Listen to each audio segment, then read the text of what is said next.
Bonjour à tous, j'espère que vous portez bien. Je vous retrouve pour la guidance du 9 au 15 juin 2025. On va demander au lunae lumen ce qui vient vers nous. On va demander un conseil au tarot des mondes sauvages et inconnus et une petite carte conseil sur la communication angélique. Voilà. Donc on va commencer tout de suite avec la communication angélique.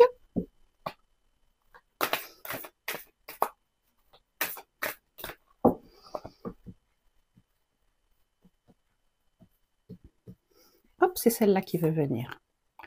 L'intervention divine. L'esprit vous soutient dans les temps difficiles, ayez confiance en cette puissance supérieure. Voilà, une belle carte de confiance à avoir, foi en la vie, foi en ce qui est plus haut que nous pour cette semaine. Alors, on va partir sur un tirage égyptien. Donc, on va commencer par l'amour. Qu'est-ce qui vient vers nous? Merci. La rencontre. Alors, ça peut être une rencontre. Ça peut être une rencontre qui est protégée, soit avec quelqu'un qu'on ne connaît pas, soit avec quelqu'un qu'on connaît déjà, mais il va y avoir un vrai moment d'interaction, de connexion profonde en amour cette semaine. Alors, que nous conseille le tarot en amour? Oh, il nous conseille le 2 de bâton. Alors, il faut travailler avec détermination. Vous voyez comment ça fuse là? Et vraiment avoir un objectif en tête dans notre vie sentimentale. Et on a en effet ces deux bâtons qui vont dans la même direction jusqu'à se croiser bientôt, avec tout ce flux d'énergie là. Donc on passe du mental au cœur, à l'estime de soi et à ce qu'on a de plus cher, ce qu'on a de plus sacré en nous. Donc on a bien en effet deux personnes qui vont vers le même but. Donc c'est super d'un point de vue santé, d'un point de vue amour, pardon. Donc on nous dit vraiment de concourir à réaliser des projets en duo et que sinon on va certainement faire une belle rencontre. Au niveau du travail, qu'est-ce qu'on a qui sort? Hop, on a la visite. Alors moi je vois surtout les éclairs, hein. Donc ça peut être une visite au propre ou au figuré, ça peut être un mail, ça peut être un message, ça peut être une conversation qui va être un petit peu électrique. Alors, que nous conseille le tarot? Alors on a deux conseils. L'arcane sans nom et le 3 d'épée. Donc c'est pas compliqué, si c'est trop tendu, si c'est trop douloureux, si ça atteint là où ça fait mal, on lâche l'affaire. On décide de tourner les talons, de mettre fin à la conversation, de mettre fin à la demande et on s'en va au propre comme au figuré. Alors, on démissionne pas, c'est pas le principe, mais disons qu'on montre ses limites et on ne va pas surenchérir sur des propos qui pourraient être un petit peu colériques. Au niveau des alliés, nous avons quelqu'un qui est dans l'incertitude et qui aimerait bien réaliser ses souhaits. Donc on va avoir quelqu'un, certainement un ami, quelqu'un de la famille, ou nos forces, qui vont connaître un certain doute, peut-être, dans ce qu'on souhaite offrir, ce qu'on souhaite donner, ce qu'on souhaite témoigner aux autres. On reste optimiste avec les souhaits, mais il y a comme un doute sur la façon dont ça va être reçu. Alors, comment est-ce que le tarot nous propose comme conseil?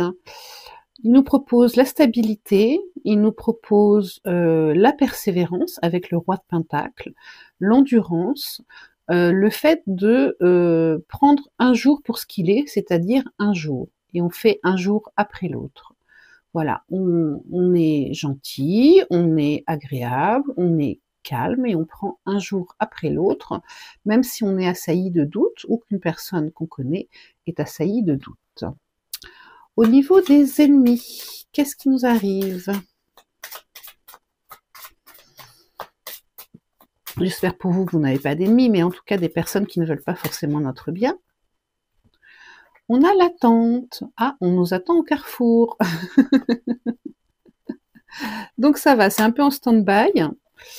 Et on a le fou qui est l'insouciance. Donc on met ça de côté cette semaine.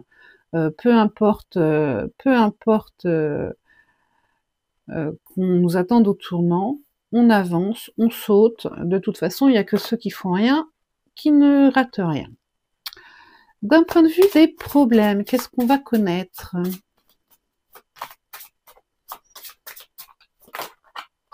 Alors, j'en ai une là, hop. Alors, on va voir la connexion. Ah, alors ça peut nous parler de connexion Internet, ça peut nous parler de connexion téléphonique, mais ça peut aussi nous parler de connexion aux autres. Et puis, peut-être aussi de connexion à nos émotions. On pourrait être comme un peu bousculé par nos émotions et avoir besoin de prendre un petit peu de hauteur par rapport à ça. Donc il faut jouer sur une stabilité émotionnelle et continuer à essayer d'être en rapport les plus aimables et cordiaux et bienveillants avec les autres et avec nous. Parce que qu'est-ce que nous conseille le tarot? On a deux qui sont sortis. Non, une, pardon. On a le roi de coupe qui nous dit de rester connecté avec nos sentiments, mais de ne pas nous laisser déborder par eux. On est sur une transformation, on est sur une petite difficulté. Il faut savoir rester bienveillant et diplomate avec les autres. On est aussi sur le fait de ne pas laisser la colère nous monter au nez. Moi, je vois ce bec rouge là. Quelque chose comme ça. Et alors, d'un point de vue des réussites, pour finir, qu'est-ce qu'on a de beau? Quelle réussite allons-nous ancrer? Alors, nous avons l'innocence qui va nous parler de démarrage, d'oser y aller, d'oser s'avancer.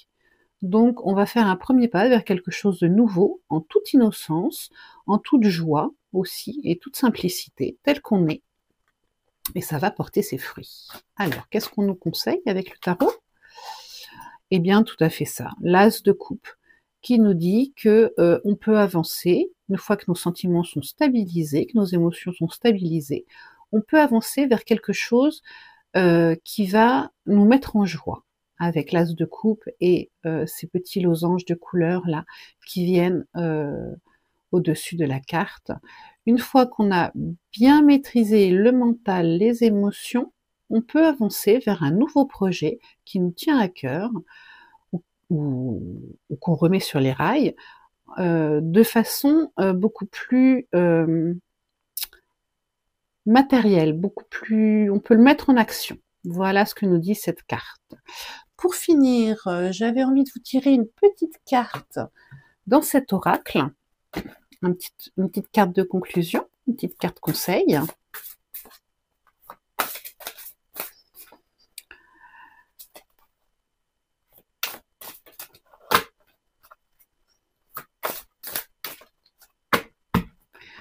On va aller la chercher, c'est pas grave. Et on nous dit la pousse des rêves. Je décide de vivre mes rêves. Dans la réalité, j'écoute les messages que me transmettent mes rêves. Les rêves, et j'ai envie de dire, peut-être aussi plus haut que nous, hein, puisque c'est un psychopompe. Et avec sagesse, on peut avoir des idées qui nous viennent une fois qu'on lâche prise. Voilà pour la guidance, j'espère que ça vous a plu. Et enfin, je voulais remercier mes nouveaux abonnés, les plus anciens aussi, d'être restés, c'est gentil. Et puis, je voulais vous demander si ça vous intéresserait que je fasse un petit live Si c'est le cas, n'hésitez pas à me le dire en commentaire, un petit live questions-réponses comme ça, tranquillement, et puis me dire ce qui vous conviendrait comme horaire. Voilà. Je vous souhaite une excellente semaine. N'hésitez pas à liker, ça fait toujours plaisir, et à bientôt.